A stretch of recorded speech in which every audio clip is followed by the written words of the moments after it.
Alhamdulillah wassalatu wassalamu ala Rasulillah sayyidina Maulana Muhammad bin Abdullah wa ala alihi wa sahbihi man tabi'a sunnatahu wa man tabi'a sunnatahu tada bihuda ma ba'd. Qala Sayyidil Imam Al-Arif Billah bin Athaillah As-Sakandari rahimahullah rahmatal abrar wa amaddana bimadadihi al-wafir fid darain amin. Idza talabta an ta'sih fatlub makanan la yaraka fihi ahad watlub quwwatan min ghairihi ta'sihi biha walan tastati'a syai'an min dhalik li'anna al-kulla min ni'amih ata'khudhu ni'amahu wa ta'sihi biha. Sayyidil Imam Ibn Athaillah Sakandari kali ini beliau mengatakan di dalam nasihatnya, jika kamu minta untuk diizinkan bermaksiat kepada Allah, ada orang mau bermaksiat tapi legal istilahnya, direstui, diridhoi.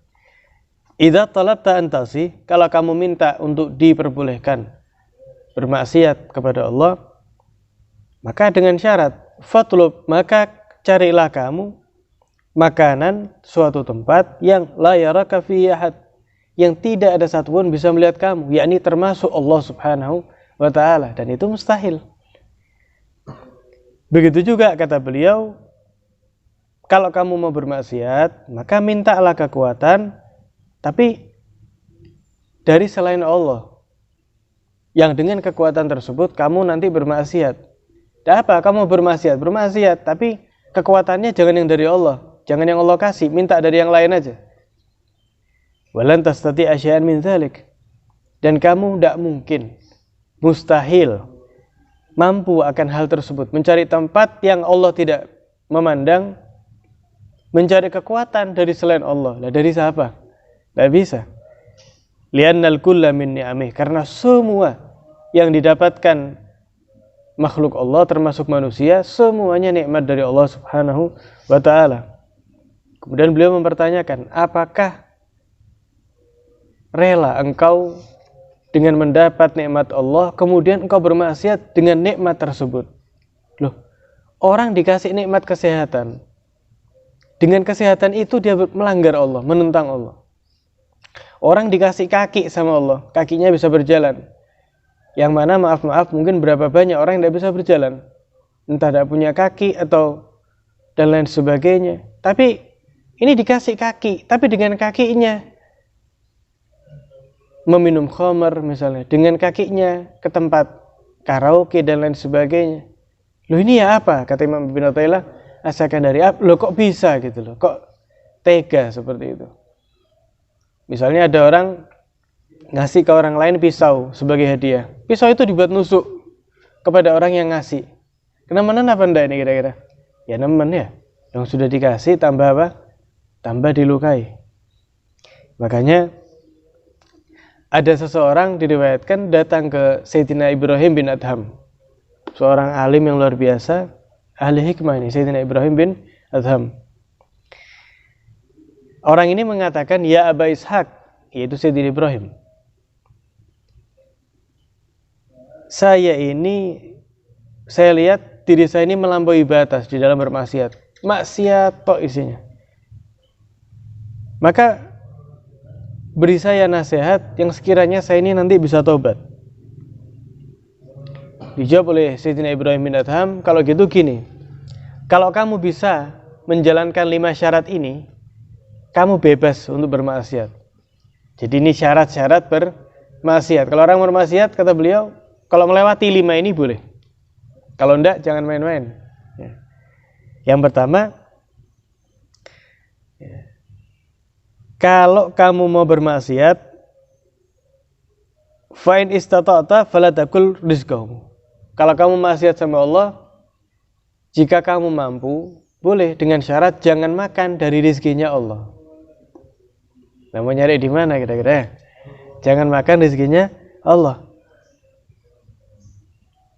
Akhirnya laki tersebut mengatakan, loh, lah kalau gitu dari mana saya makan? Saya mau kemanapun saat dunia ini ya miliknya Allah, rizkinya Allah. Kemudian kata Sayyidina Ibrahim, apakah menjadi hal yang baik ketika kamu memakan rizkinya Allah dan kamu di waktu yang sama bermaksiat kepada Allah? Tentu tidak, kata lelaki tersebut. Tentu bukan hal yang baik itu. Kalau gitu yang kedua, syarat yang kedua. Idza aradta an ta'siyah, kalau kamu pengen maksiat sama Allah, maka jika kamu mampu, janganlah bertempat tinggal di buminya Allah, di tempat yang Allah miliki, Allah ciptakan. Mau kemana kira-kira? Hatta mau ke planet Saturnus, planet Pluto, yang miliknya siapa semua? Allah Ta'ala. Tidak ada tempat yang tidak miliknya Allah, semua miliknya Allah. Ada lagi tersebut menyatakan, loh, terus di mana saya bertempat tinggal? Tidak ada, kemanapun saya pergi, yaitu miliknya Allah Ta'ala.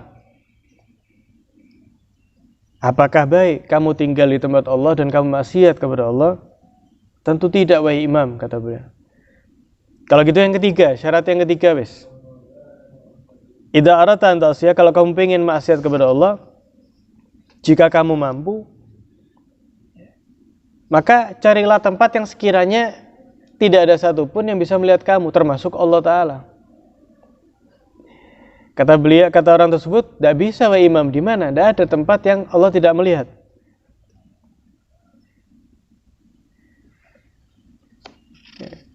Kemudian kalau gitu, ya ambil yang keempat ini. Ya, ambil yang keempat.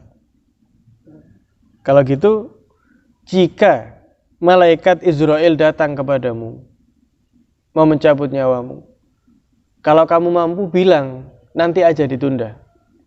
Ya jangan sekarang. Ya kalau Nabi masih ada. Ini dikatakan oleh Sayyidina Ibrahim Adham, kalau nanti malaikat Israel datang, bilangi, jangan sekarang, dipending, besok lusa saja. Kata orang tersebut, ya tidak bisa, wahai imam, ya apa? Idza jaa ajaluhum la yastakhiruna sa'atan wa la yastaqdimun. Jika ajal itu sudah datang, tidak bisa diperlambat atau dipercepat. Ya mudah-mudahan kita panjang umur, sehat wal afiat. Tentu tidak bisa, wahai imam. Kalau gitu yang kelima. Nanti kalau malaikat Zabaniyah menarik kamu, menyeret kamu masuk ke dalam neraka, kalau kamu mampu ditolak aja, tidak usah diikuti. Orang tersebut menyatakan, tentu tidak bisa, wahai imam, karena malaikat Zabaniyah itu diperintahkan oleh Allah Subhanahu wa Ta'ala. Kemudian beliau mengatakan, cukup wahai imam, hasbi, sudah cukup, saya akan beristighfar kepada Allah, saya akan bertobat kepada Allah Subhanahu wa Ta'ala. Ya, jadi ini syarat-syarat kalau orang mau bermaksiat. Kalau tidak bisa, ya jangan bermaksiat. Ya, dan ini syarat-syarat sebetulnya bukan syarat untuk membolehkan, tapi syarat yang mengajak kita untuk berpikir kembali. Lah kok tega kita itu ya bermaksiat kepada Allah Subhanahu wa Ta'ala. Sebelum itu perbuatan dosa, ya. Perbuatan dosa sudah jelas. Sebelum itu kok tega gitu loh. Kok tega? Bal tafannanta fil mukhalafat. Melainkan dirimu ini malahan, kata beliau, tafannanta fil mukhalafat. Kamu ini melanggar Allah dengan pelanggaran yang berbagai macam. Tidak cukup dengan satu macam. Ya, bukan hanya suka berbohong, tapi yang ngerasani, yang ngadu domba, ia durhaka sama orang tua. Tafannanta dikatakan. Marratan bil ghibah, ada kalanya dengan ngerasani, menggunjing. Wa marratan bin namimah, ada kalanya dengan mengadu domba antar saudara. Wa marratan bin nadhar, ada kalanya dengan memandang perkara-perkara yang Allah larang, yang diharamkan oleh Allah Subhanahu wa Ta'ala. Ya. Padahal ini luar biasa, ya.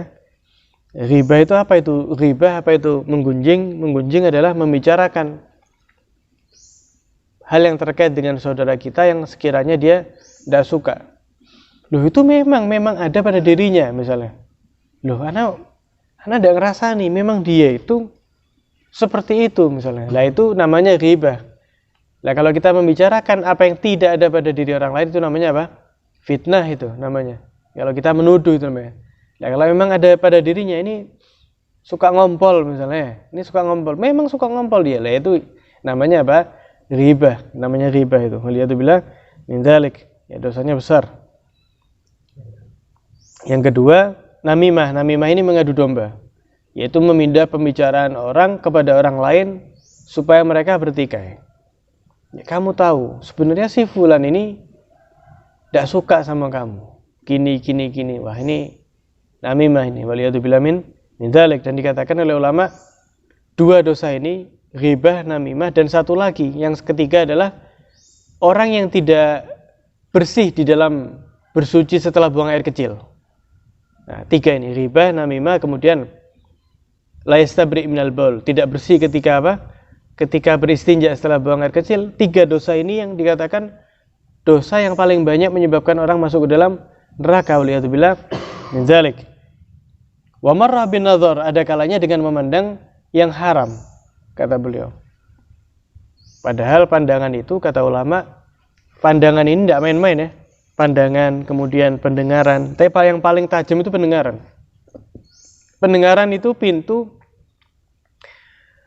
untuk masuk ke dalam hati. Makanya orang itu kalau pandangannya itu baik, dibuat buat ngaji, dibuat memandang orang soleh, dibuat untuk memandang orang tua dengan pandangan rahmat. Pandangan tadi itu merupakan pintu masuknya rahasia Allah ke dalam hati. Sebagaimana orang kalau ngelihatnya itu yang buruk-buruk terus, maka itu otomatis langsung masuk ke dalam hatinya. Lama-kelamaan kalau itu menumpuk, hati menjadi keras dan menjadi keras. Kayak asap itu ya.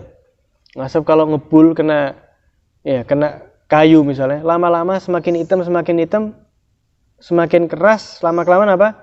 Bakal keropos itu, kena panasnya asap dan api tersebut. Maka dikatakan oleh Nabi SAW, ya an-nadhrah sahmun min syahmil iblis al-marjum. Pandangan itu ibarat anak panah yang terhunus daripada setan. Jadi kalau ada orang melihat perempuan yang bukan mahram misalnya, itu anak panah yang setan hunuskan untuk manusia. Apa balasannya, kata Nabi? Apa balasan yang Allah berikan kepada orang yang memalingkan pandangannya dari yang haram? Sebetulnya dia bisa lihat yang haram, tapi dia palingkan. Waman tarakahu min makhafati. Barang siapa, ya kata Allah dalam hadis qudsi, yang meninggalkan memandang yang haram semata-mata takut denganku, abdaltuhu imanan yajidu halawatahu fi qalbih.